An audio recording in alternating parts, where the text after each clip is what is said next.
ఈ వీడియోను మీకు సమర్పిస్తున్నవారు కిసాన్ ఫ్యాషన్ మాల్. అది హిమాలయ హృదయం, మంచు ముసుగులో మౌనక్షేత్రం, మలయ మారుతంలో మంత్ర తరంగం, ప్రతి అడుగులో భక్తి పారవస్యం, పావన గంగాజలంతో పవిత్ర ప్రక్షాళనం, పాండవుల పశ్చాత్తాపానికి పరమాధారం, వృషభరూపంలో దాగిన రహస్యం, శిలగా నిలిచిన శైవ చిహ్నం, త్రిభుజాకార లింగంలో తత్వం, మంచు పొరల్లో నినదించే ఓంకారం. చార్ధామ్ యాత్రలో ముందుగా సవ్య దిశగా యమునోత్రితో ప్రారంభమై తరువాత గంగోత్రి, కేదార్నాథ్, చివరి మజిలీ బద్రీనాథ్తో ముగిసే ఈ యాత్రలో అనగనగాలోని నేటి కథనమే మంచు మౌనంలో వినిపించే ఓంకారం, ఆత్మను తాకే కేదార్నాథ్ చార్ధామ్ యాత్ర.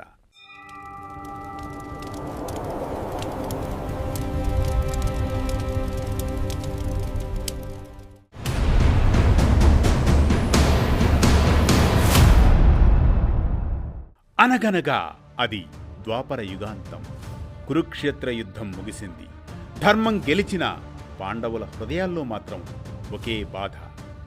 స్వజనుల్ని, గురువులను, బంధువులను సంహరించిన పాప భారం వారిని లోలోన వేధించసాగింది.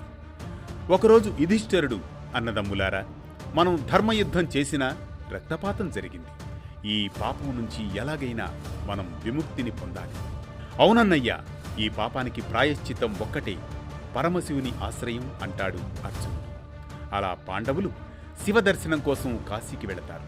కాని శివుడు వారికి ప్రత్యక్షం కాలేదు. పాండవుల పాపభారం చూసి శివుడు వారిని పరీక్షించాలని సంకల్పిస్తాడు. తమ పాపానికి ప్రాయశ్చిత్తం చేసుకోవడానికి శివుణ్ణి వెతుకుతూ కేదార్ ఘటి వైపు పయనిస్తారు. యుద్ధంలో ఎంతో మందిని చంపిన పాండవులను దోషులుగా భావించి వారిని కలవడానికి ఇష్టపడడు శివుడు. పాండవులు ఇక్కడకు చేరుకున్నప్పుడు శివుడు ఎద్దులా మారి పశువుల మందలో కలిసిపోతాడు. పాండవులు కూడా ఆయనను వెతుకుతూ ఉంటారు హిమాలయాల్లో. అన్నయ్య, శివుడు మనకు దొరకకుండా దాక్కున్నాడు. ఏ రూపంలో ఉన్నా ఆయనను గుర్తిస్తానంటాడు భీముడు. ఒకరోజు పాండవులు ఎద్దుల గుంపులో వింతగా ప్రవర్తిస్తున్న ఒక ఎద్దును గమనిస్తారు. భీముడు తన మహాబలంతో 2 కొండల మధ్య నిలబడి ఆ ఎద్దును ఆపేందుకు ప్రయత్నిస్తాడు. అప్పుడు ఆ ఎద్దు భూమిలోకి దూరిపోతుంది. భీముడు వెంటనే దాని వెనుక భాగాన్ని పట్టుకుంటాడు. అది శివుడేనని గ్రహిస్తాడు భీముడు. వృషభరూపంలో శివుని దగ్గరకు వెళ్లగానే వారికి దొరకకుండా ఉండేందుకు శివుడు మంచులోకి కూరుకుపోతాడు. ఇది చూసిన భీముడు మూపురం భాగాన్ని గట్టిగా పట్టుకుంటాడు. ఆ క్షణంలో శివుడు తన అసలు రూపంలో ప్రత్యక్షమవుతాడు.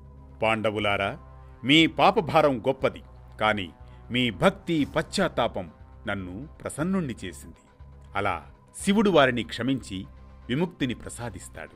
అయితే ఆ ఎద్దు రూపంలో భూమిలో కలిసిన శివుని శరీర భాగాలు వివిధ ప్రదేశాల్లో ప్రత్యక్షమవుతాయి. ఆ వెనుక భాగం కుబ్బు వెలసిన ప్రదేశమే కేదారనాథ్.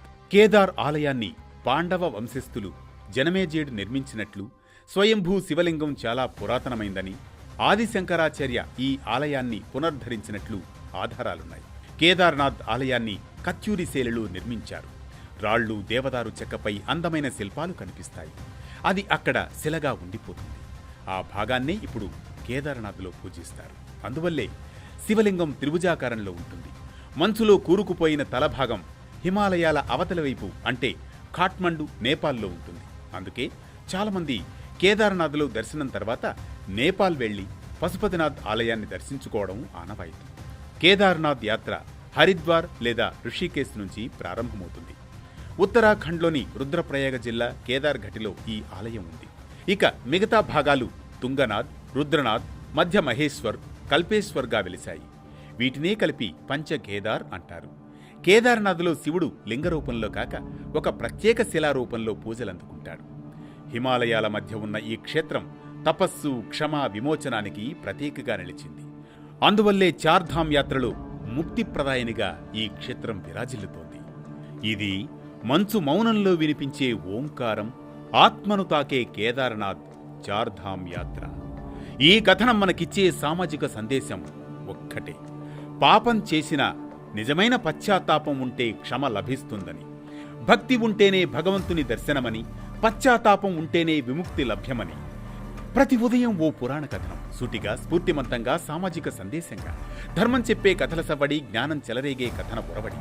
ప్రతి ఉషోదయానికి ఊరటనిచ్చే ఊసులై, మనసుకు మాధుర్యమిచ్చే మాటలై, అనగనగా అంటూ మళ్లీ రేపు పలకరిస్తుంది మీ వేటు న్యూస్.